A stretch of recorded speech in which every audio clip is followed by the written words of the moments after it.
2K. நம்ம வந்து target 500 சம்ஸ்ல வந்து 40 சம்ஸ் நம்ம பார்த்தாச்சு. இந்த வீடியோவில் வந்து பார்த்தீங்கன்னா 41th சம் நம்ம பார்க்கலாம். நம்ம ஆல்ரெடி 8 வீடியோஸ், ஒரு வீடியோவுக்கு வந்து 5 சம்ஸ் அப்படிங்கிற தான் நம்ம பார்த்துட்டு இருக்கோம். இந்த வீடியோவில் பாருங்க 41 பார்க்கலாம்.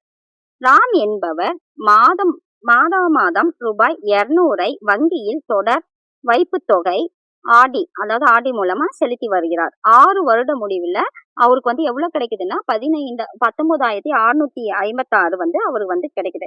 மாசம் 200 கட்டுறாங்க. எத்தனை வருஷம்? 6 வருஷத்துக்கு கட்டுறாங்க. அவங்களுக்கு வந்து 6 வருஷத்துக்கு அப்புறம் 19,656 வந்து பெற்றிருக்காங்க.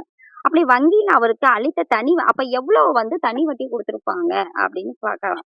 இப்ப அசல் வந்து 200, ஒரு மாசத்துக்கு 200. அப்ப எத்தனை வருஷம் கட்டியிருக்காங்க? 6 வருஷத்துக்கு. அப்ப மொத்தம் எத்தனை மாதங்கள் கட்டியிருக்காங்க? 72 மாதங்கள் கட்டியிருக்காங்க. அப்ப அமௌண்ட் மொத்தம் எவ்வளவு? 19,656 அவங்களுக்கு கிடைச்சிருக்கு. அப்ப அசல் மொத்தம் 72 மாதத்துக்கும் மாசம் 200 ரூபாய் கட்டினா அப்ப மொத்தம் அசல் எவ்வளவா இருக்கும்? அப்ப 200 × 72 மாதத்தை பெருக்கும் போது நமக்கு 14,400 கிடைக்குது. அப்ப இதுதான் அசல். அப்ப மொத்த தொகை 19,656. அப்ப இதுல இருந்து இதை கழிச்சா நமக்கு என்ன கிடைக்கும்? தனி வட்டி கிடைச்சிடும். அப்ப 19,656 வந்து 14,400 கழிக்கும் போது நமக்கு அசல் வந்து 5,256 கிடைக்குது. அப்ப அமௌண்ட் இதுக்கு அதாவது அசல் இது கண்டுபிடிச்சாச்சு, அது வந்து தனி வட்டி கண்டுபிடிச்சாச்சு, n கண்டுபிடிச்சாச்சு, நாம R கண்டுபிடிக்கிறோம். அப்ப இங்க பாருங்க, ஆனா இதுல ஒரு ஃபார்முலா வந்து n-க்கு மட்டும் n × n+1/2 × 12. இதை மட்டும் ஞாபகம் வச்சுக்கோங்க. இந்த மாதிரி மாதம் கட்டுறோம் அப்படின்னா என்னோட வேல்யூ நம்ம இதுல தான் சப்ஸ்டிட் பண்ணணும். அப்ப SI = P/100. அசல் என்னது? நம்ம கண்டுபிடிச்சது. நம்ம இங்க தனி வட்டி கண்டுபிடிக்கிறோம் இல்லையா, அதை போடக்கூடாது. நம்ம மாசம் என்ன கண்டுபிடிச்சிருக்கோமோ அதை தான் போடணும். அப்ப SI மொத்தம் வந்து 5,256 கிடைக்குது. அசல் வந்து 200 இருக்கு. இப்ப n எப்படி கண்டுபிடிக்கிறோம்னா n × n+1/2 × 12. அப்ப இந்த n வந்து என்னது? 72 மாதம் கண்டுபிடிச்சோமா? அப்ப 72 × n+1, 72 + 1 73/2 × 12. இப்ப 5,256 = 200 × 72 × 73/2 × 12 × 6/100. 6 வந்து நமக்கு தெரியாது, அதனால 6/100. அப்ப இந்த 2 0 கேன்சல் ஆயிடும். இது பாத்தீங்கன்னா இந்த 2ம் 2ம் கேன்சல் ஆயிடும். இது 12 டேபிள்ஸ்ல இது 1 டைம், இது 6 தாட்டி. அப்ப 5,256 = 6 × 73 × 6.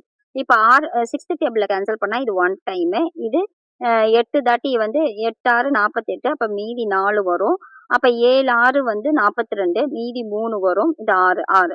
அப்ப 6ஆல வகுக்கும் போது 876 வருது. அப்புறம் 73ஆல வகுக்கும் போது இது வந்து பகாயன்ங்கும் போது 73ஆல வகுக்கும் போது இது 1 தாட்டி, இது 12 தாட்டி. அப்ப R-ஓட வேல்யூ 12%. மாசம் கட்டுறோம் அப்படின்னா n-ஓட வேல்யூ n × n+1/2 × 12 அப்படி வச்சு நம்ம போடணும். அடுத்தது பாருங்க, 42வது சம். 254 மற்றும் 508 ஆகிய எண்களால் வகுக்கும் போது மீதி 4 தரும் மிகச்சிறிய எண்ணை காண்கன்னு கொடுத்திருக்காங்க. அப்ப மிகச்சிறிய எண் அப்படின்னாவே LCM. அப்ப இது ரெண்டுக்கும் ஃபர்ஸ்ட் LCM எடுக்கணும். ஆனா LCM எடுத்துட்டு இப்ப வந்து இது ரெண்டு ஒரு நம்பரை வந்து வகுக்கும் போது 4 மீதி தருது அப்படின்னு சொல்றாங்க. அப்ப அந்த நம்பர் என்ன? இப்ப ஒரு நம்பர் எடுத்து 254ஆல வகுத்தாலும் வகுக்கும் போது 4ம் தருது, 508ஆல வகுக்கும் போது அது 4 தருதுன்னா அது என்ன நம்பரா இருக்கும்னு கேக்குறாங்க. இப்ப இது ரெண்டையும் மிகச்சிறிய எண் அப்படிங்கும் போது LCM தான் கண்டுபிடிக்கணும். 254, 508. இப்ப 2ஆல வகுக்கும் போது இது 1 தாட்டி, இது 2 தாட்டி, இது 7 தாட்டி. இங்க 2 தாட்டி, மீதி 1, 5 தாட்டி, இது 4 தாட்டி. இது பாத்தீங்கன்னா கண்டிப்பா 127 தான் பகா எண். அப்ப அதாலதான் நம்ம வகுக்க முடியும். 127 பண்ணும் போது இது 1 தாட்டி, இது 2 தாட்டி. இப்ப 127 × 2 254 வரும். அப்ப இதோட LCM என்ன? 127 × n × 2. அப்ப போடும் போது ஆன்சர் வந்து 508 வருது. இப்ப 508 வந்து 254ஆல வகுத்தாலும் மீதி எதுவும் வராது. அதே 508 வந்தால வகுத்தாலும் மீதி எதுவும் வராது. அப்ப 4 மீதி தரணும்னா அந்த நம்பரோட 4 கூட்டிக்கிறோம். 4 கூட்டும் போது நமக்கு என்ன கிடைக்குதுன்னா 512 வருது.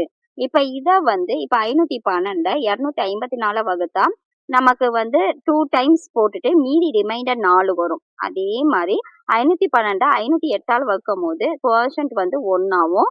ரிமைண்டர் வந்து மீதி வந்து 4 வருது. அப்ப அதோட எண்ணு வந்து 512 தான் ஆன்சர். அடுத்த சம் பார்க்கலாம். அடுத்து 43வது சம். ஒரு தேர்வில் 480 மாணவர்களில் 85 பெண்கள் மற்றும் 85% பெண்கள் மற்றும் 70% ஆண்கள் தேர்ச்சி பெற்றனர். மொத்த தேர்ச்சியின் சதவீதம் 75%. எனில் தேர்வில் எத்தனை ஆண்கள் பங்கு பெற்றனர்? மொத்த மாணவர்கள் 480. அதுல மொத்த தேர்ச்சி சதவீதம் தான் கொடுத்திருக்காங்க, மாணவர்கள் கொடுக்கல.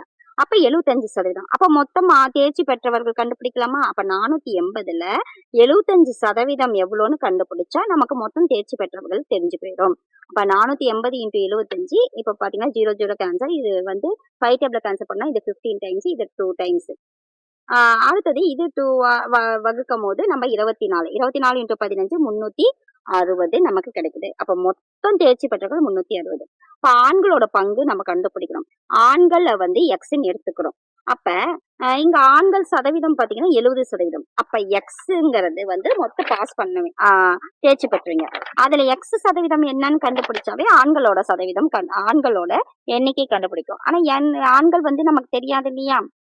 அப்ப எக்ஸ் இன்டூ 70/100 பிளஸ் எப்படி போட்டிருக்குன்னா மொத்தம் பாஸ் பண்ணவங்க தான் 360. அப்ப மொத்தம். அப்ப ஆண்களுக்குன்னு எடுக்கும்போது ஆண்கள் வந்து எக்ஸ் எத்தனை பேர் ஆண்கள்னு தெரியாது. அப்ப எக்ஸ் நம்ம எடுத்துக்கிறோம்.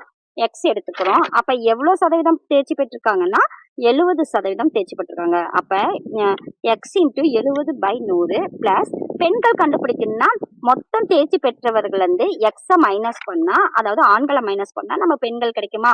இப்ப 480 மைனஸ் எக்ஸ் இன்டூ எத்தனை பெர்சன்டேஜ்? 85/100.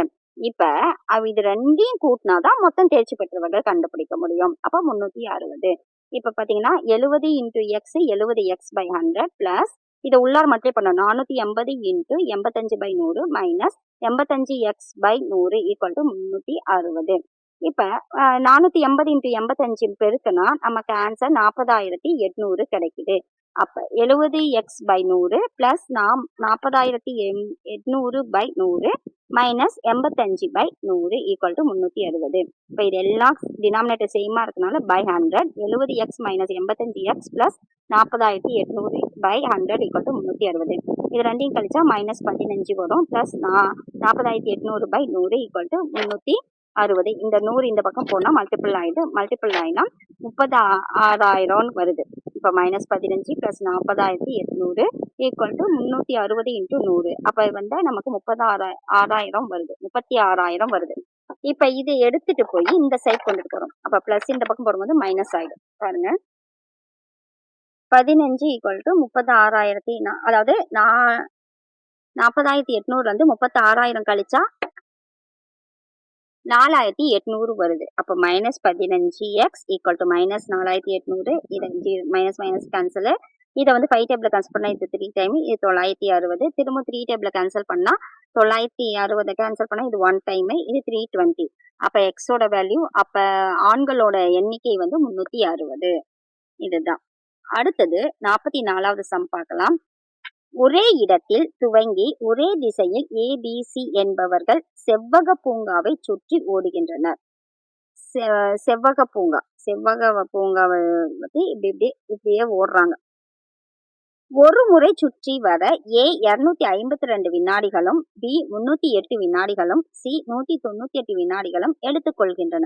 அப்ப A சுத்தி வர்றதுக்கு 252 வினாடிகள், B வந்து 308 வினாடிகள், C 198 வினாடிகள் எடுக்கிறாங்க.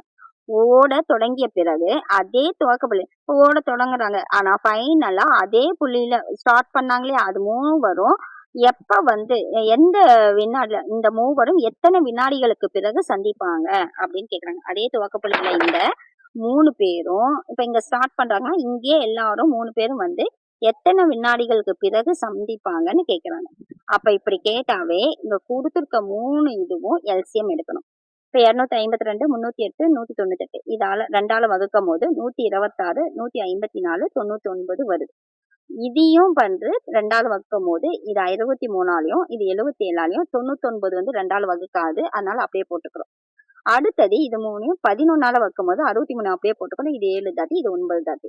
இத பார்த்தீங்கன்னா 3ஆல வகுக்கும்போது 21 தாட்டி, இது 7 3. திரும்பவும் 3ஆல வகுக்கும்போது இது 7 தாட்டி, இது 7 தாட்டி, 1 தாட்டி. அப்ப 7ஆல வகுக்கும்போது இது 1 டைம், இது 1 டைம், இது 1 டைம். அப்ப இதுக்கு எல்சிஎம் பார்த்தீங்கன்னா, LCM equal to 2 into 2 into 11 into 3 into 3 into 7. இது எல்லாத்தையும் மல்டிப்ளை பண்ணா 2772 கிடைக்கும். ஒரு நிமிடத்துக்கு 60 வினாடிகள். இங்க வினாடிகள் கொடுத்திருக்கறனால நாம 60 வினாடியால இந்த நம்பரை டிவைட் பண்றோம். டிவைட் பண்ணும்போது 4 60 240 மீதி மைனஸ் பண்ணா 37 வருது. திரும்ப 2 கீழே கொண்டுட்டு வரும்போது 6 60 360 மீதி 12. அப்ப 46 நிமிடம் 12 வினாடிகள் அப்ப மீட் பண்ணியிருப்பாங்க. அடுத்தது இந்த வீடியோக்கான கடைசி சம் 45வது சம். ரூபாய் 7000 அசலுக்கு 16 மாதங்களில் ரூபாய் 1680 தனி வட்டி கிடைத்தால் வட்டி வீதத்தை கண்டுபிடிங்க. அசல் 7000, வட்டி வீதம் 1680. ஆனா எத்தனை வருடத்துல கொடுக்கல, 16 மாதங்கள்ல கொடுத்துருக்காங்க.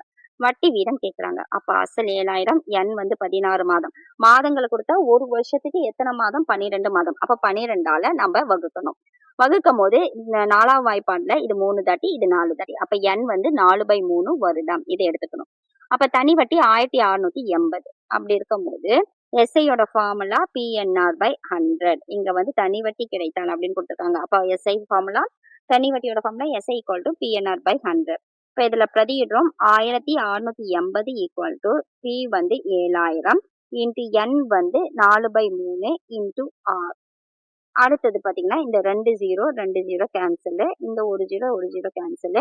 இப்ப 4ஆல வகுக்கும்போது இது 1 தாட்டி, இது 42 தாட்டி. அப்ப 42 equal to 7/3 equal to R. அப்ப 7ஆல வகுக்கும்போது இது 6. R ஈக்குவல் அப்ப இந்த 3 இந்த சைடு கொண்டுட்டு போறோம். R equal to 6 into 3 18%. கண்டிப்பா இந்த வீடியோ உங்களுக்கு ரொம்ப பயனுள்ளதா இருக்கும். கண்டிப்பா ஃபாலோ பண்ணிக்கோங்க. நாம இதோட 45 சம் முடிச்சாச்சு. தொடர்ச்சியா வீடியோக்கள் வந்துட்டே இருக்கும். ஃபாலோ பண்ணிக்கோங்க. நன்றி.